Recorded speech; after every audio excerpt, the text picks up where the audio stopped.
Et si la fin était déjà écrite? Et si tout ce que vous croyez sur l'avenir de l'humanité n'était qu'une illusion soigneusement construite pour vous maintenir silencieux? Ils vous l'ont toujours caché. Ce que je vais vous montrer aujourd'hui est interdit dans de nombreux endroits, chuchoté entre les murs sombres d'anciens monastères, censuré par ceux qui dominent le monde dans l'ombre. L'élite du silence, une prophétie oubliée, gardée dans les ténèbres du Vatican, révélée seulement à ceux qui osent chercher la vérité, une liste mystérieuse de papes. Et le dernier nom a déjà été révélé. Oui, le dernier pape.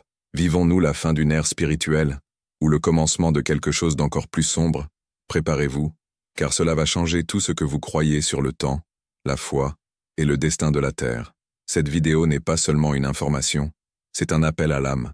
Restez avec moi jusqu'à la fin, car à ce moment-là, je vous livrerai un message spirituel puissant, un enseignement occulte, venu de voix qui ont traversé le temps. Quelque chose qui, si vous êtes prêts, touchera profondément votre esprit. Mais attention, la vérité ne réconforte pas toujours. Parfois, elle effraie. Et aujourd'hui, vous allez affronter la vérité sur le dernier pape, et peut-être sur la fin du monde. La prophétie de Saint Malachie. Peu de gens connaissent cette histoire, encore moins osent en parler. Mais tout commence au XIIe siècle, avec un homme mystérieux, appelé Saint Malachie, archevêque d'Irlande. Malachie était connu pour sa profonde spiritualité et pour des dons considérés comme surnaturels. Au cours d'un voyage à Rome, il aurait eu une vision troublante, une longue séquence de papes, les uns après les autres, jusqu'à la fin de l'Église telle que nous la connaissons. De cette vision naquit ce que nous appelons aujourd'hui la prophétie des papes. Des siècles plus tard, ce document refit surface dans l'ombre, apportant 112 devises courtes, écrites en latin, décrivant les caractéristiques de chaque pape jusqu'à la fin des temps. Le plus impressionnant, de nombreux chercheurs croient que ces devises coïncident avec une précision surprenante avec chacun des papes ayant régné depuis. Et maintenant, nous arrivons au numéro final, le 112e pape, le pape François. Selon la prophétie, il n'est pas simplement un de plus. Il serait le dernier, la clôture d'une lignée millénaire, le berger qui guidera son troupeau au milieu de la grande tribulation. Le texte dit: « Lors de la dernière persécution de la Sainte Église romaine, régnera Pierre le Romain, qui paîtra les brebis au milieu de nombreuses tribulations. Après cela, la ville aux 7 collines sera détruite, et le terrible juge jugera le peuple. » Fin. Pierre, le Romain. François, le pape qui, curieusement, a pris le nom du saint des pauvres, mais est né dans une famille italienne, aux racines profondes à Rome. Coïncidence? Ou partie du plan prophétique? Ce n'est qu'une partie du mystère, et la vérité pourrait être encore plus troublante. Symbolismes et phrases mystérieuses. Parmi toutes les devises de la prophétie de Saint Malachie, la dernière est la plus énigmatique et la plus effrayante. Ce n'est pas simplement une devise brève, comme les précédentes. C'est un texte complet, presque comme une sentence finale. La prophétie déclare: « Lors de la dernière persécution de la Sainte Église romaine, régnera Pierre le Romain, qui paîtra les brebis au milieu de nombreuses tribulations. Après cela, la ville aux 7 collines sera détruite, et le terrible juge jugera le peuple. » Fin. Qui est Pierre le Romain? Pourquoi son nom apparaît-il justement en dernier? Dans la tradition catholique, Pierre fut le premier pape, le roc sur lequel Jésus aurait fondé l'Église. Et maintenant, la prophétie parle d'un nouveau Pierre, un possible dernier chef, qui fermerait le cycle. Mais le pape François ne s'appelle pas Pierre, il est Jorge Mario Bergoglio. Pourquoi, alors, tant de gens croient-ils qu'il est le Pierre de la prophétie? Parce que Bergoglio est le fils d'immigrants italiens, romains de sang, même s'ils sont nés en Argentine, un pape aux racines romaines, et un style pastoral qui rappelle l'esprit du premier Pierre: humilité, sacrifice, simplicité et persécution. Coïncidence? Ou un symbole caché à la vue de tous? Et que dire de la phrase suivante: « Lors de la dernière persécution de la Sainte Église romaine, sommes-nous en train d'en voir le commencement? Scandales internes, perte de fidèles, attaques contre la foi, division doctrinale, persécution silencieuse. » La prophétie parle d'une Église assiégée, d'une foi éprouvée jusqu'à la limite. Et selon le texte, après le règne de ce dernier pape, viendra la destruction.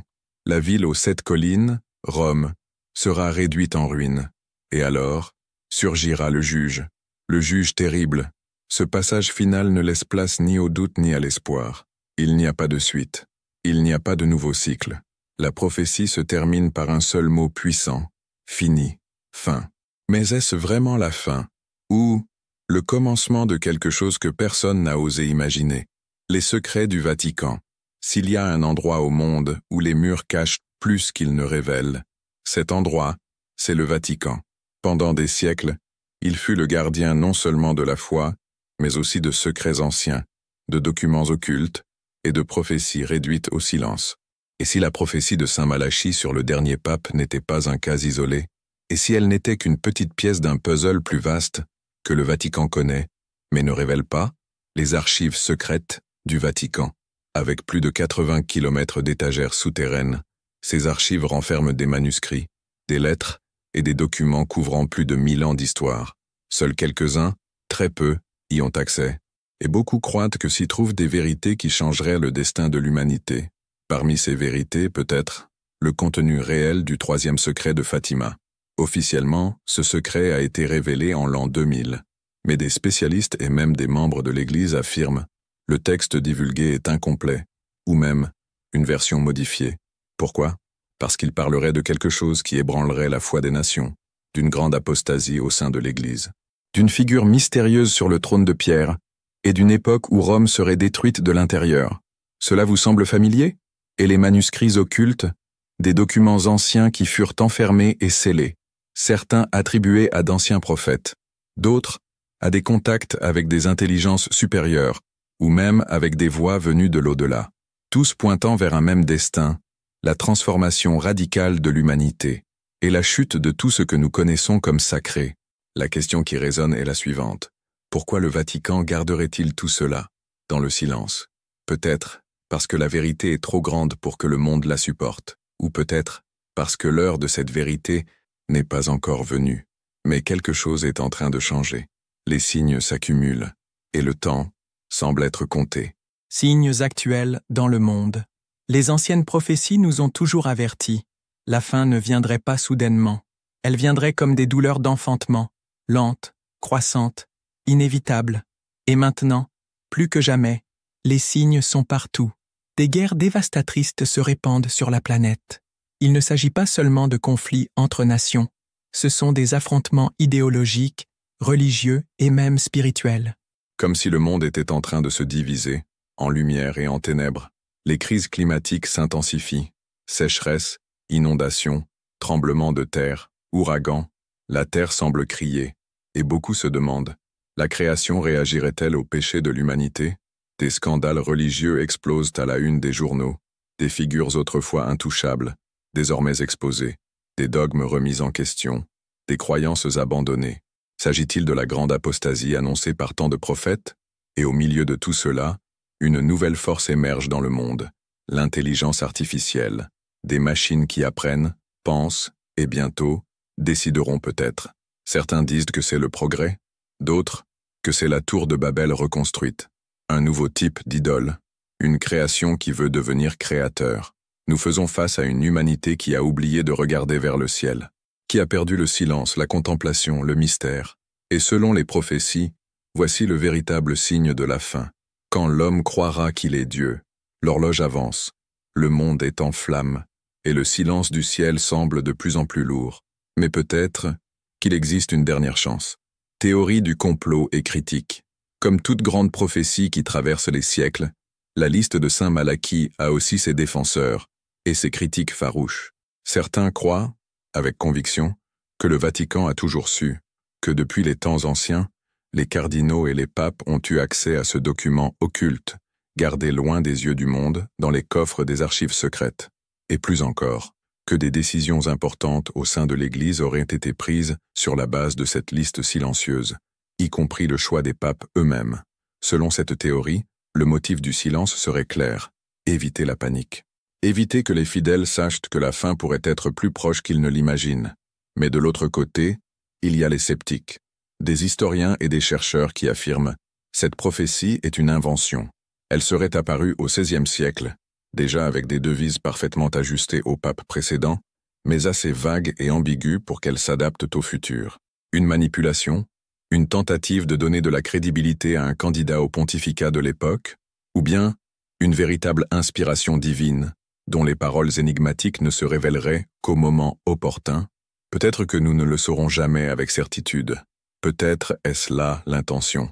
Peut-être que le pouvoir de la prophétie réside justement dans le fait qu'elle ne soit pas entièrement comprise, car ce qui effraie le plus, ce n'est pas ce qui a déjà été révélé, c'est ce qui reste encore caché, et ce qui pourrait arriver lorsque la dernière ligne de la prophétie s'accomplira enfin. Et si tout cela n'était pas seulement une prophétie? Et si c'était un avertissement, un appel silencieux qui résonne à travers les siècles, attendant le moment juste pour éveiller ceux qui peuvent encore entendre? Vivons-nous réellement la fin d'une ère spirituelle? Ou bien est-ce seulement le début d'une révélation encore plus grande? La vérité, c'est que les signes sont là. Vous pouvez les ignorer, ou regarder plus profondément.